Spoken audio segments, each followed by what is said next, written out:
I don't understand, Headmaster Eliot. What have I done wrong? You challenged my scholarship in the classroom, ridiculous pup.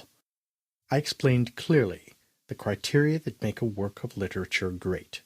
You had the presumption to suggest that Stephen King novels should be considered classics. I see. Did you say these things? I only suggested that some of the works of Stephen King pursue important themes, just like the classics do. In Misery, for instance, he questions who an artist writes for, himself or his audience, by creating a psychopathic fan who forces him to write a popular novel instead of his more literary ones. She literally tortures him into writing what he does not want to write. Disgusting pulp fiction. And I said that just because a writer is popular like King is, or writes about graphic violence like King does, that should not exclude him from being a classic writer. But his works have not withstood the test of time. Of course his works will be ignored in another decade or so. They fail to rise above the popularity which sustains them. They cannot and do not exist without the masses. Classic literature should transcend its context. King thrives, even wallows, in his own popularity, which is a fad.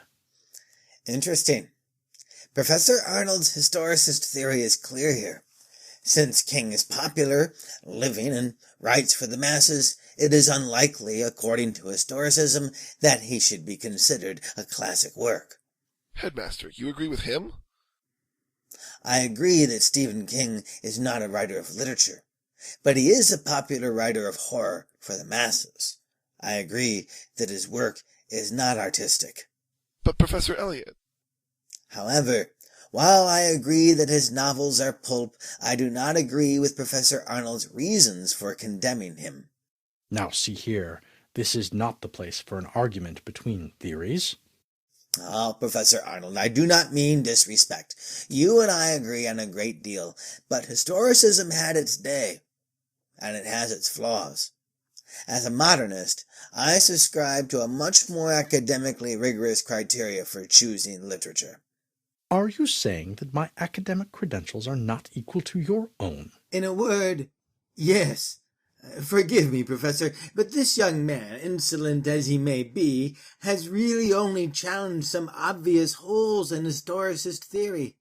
Oh, don't worry, I do mean to correct him, but I will do so with the use of modernism and new criticism. Only these theories can help us better understand what great literature truly is. I have heard this speech before. You drain the blood out of art. A literary vampire. Hey, Stephen King writes about literary vampires too. Shut up. It's William, isn't it? William, let's begin by suggesting that we must examine literature as we do any other field of modern scholarship, objectively, without bias or prejudice. If everyone who liked a book had their own emotional bias, we'd never agree on what was art and what was not art. But people do have biases. Yes, this is why the opinions of people who are uneducated can be very dangerous. They are likely to believe or say anything and imagine that it is true. If a lay person believed that gravity did not exist or that birds did not lay eggs, we would not consider his opinion educated. We would simply say he was wrong. Okay, but literature isn't science. Isn't it? Why not? If you're saying that we cannot study literature but must simply read it and feel about it, how will we ever decide what is valuable, what is worth preserving? What are the most important ideas of our culture? By how the great ideas of literature impassion us. The greatest literature is not science. It is art.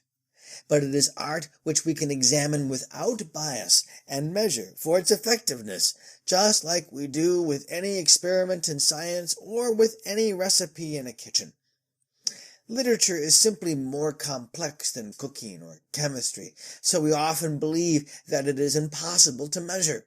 How can you measure art? Allow me to continue with the cooking metaphor. Suppose you are creating a new soup. You add 6 or 7 ingredients: onion, broth, tomatoes, salt, oil, and so forth.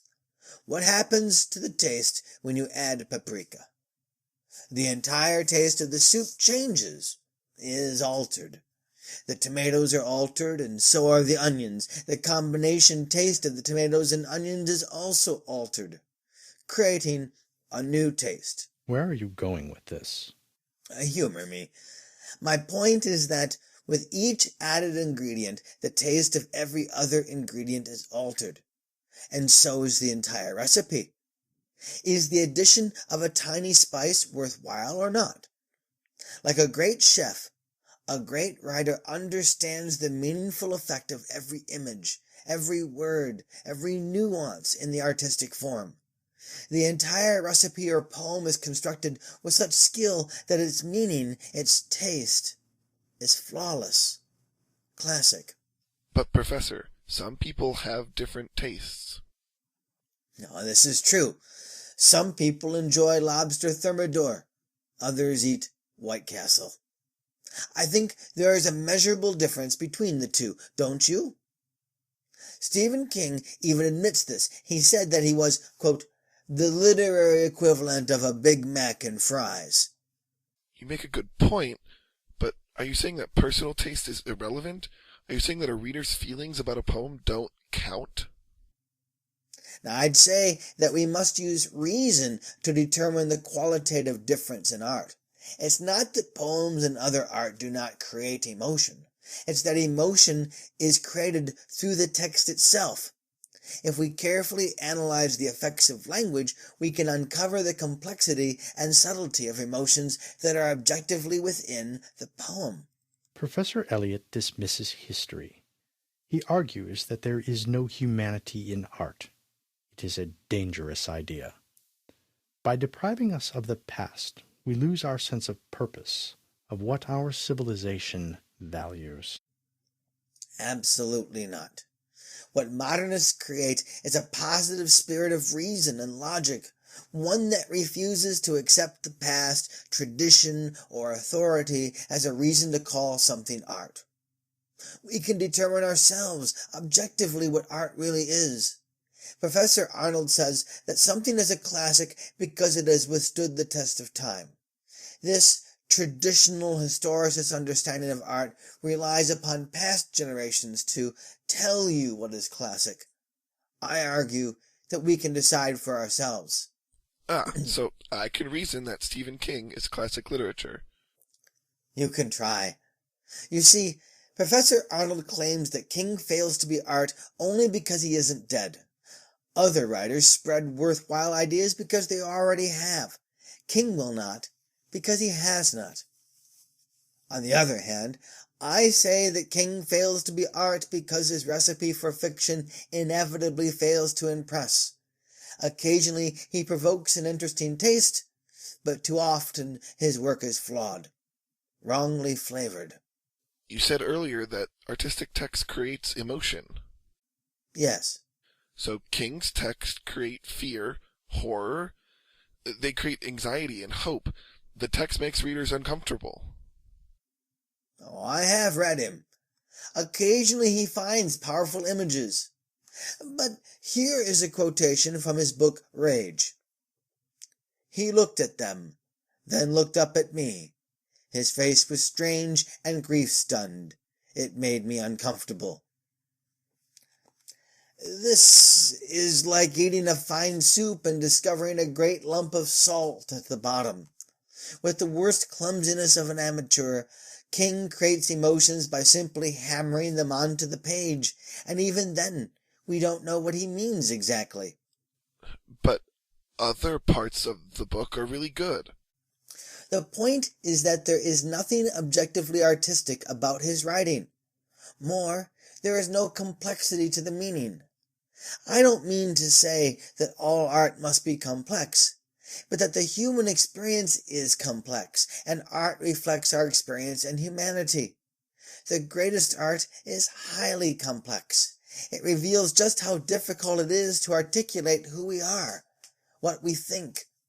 This is why art requires nuance, just as the taste of a good soup does. This is why a Big Mac and fries are little more than a sugar and salt bomb in styrofoam.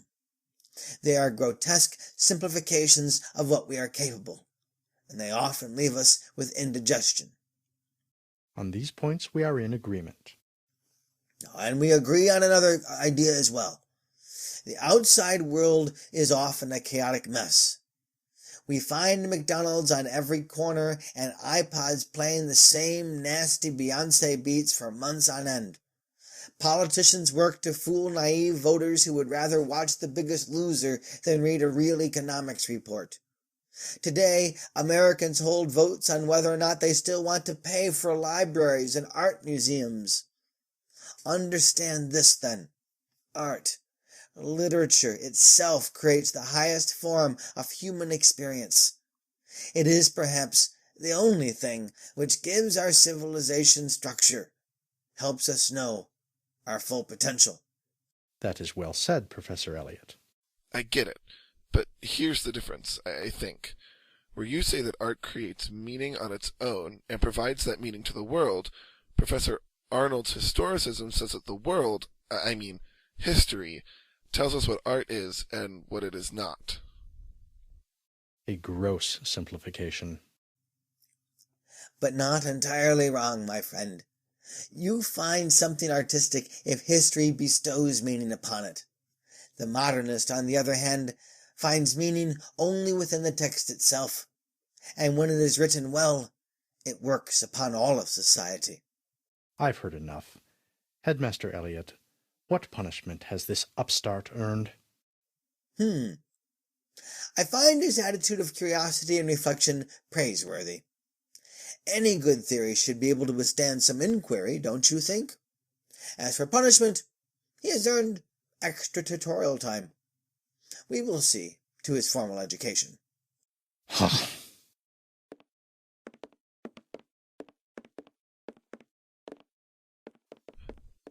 Thank you for your kindness, Professor. I was worried you might suspend me. Nonsense. Instead, I will introduce you to the American version of modernism. It's a philosophy they call the New Criticism. I think you will find it fascinating.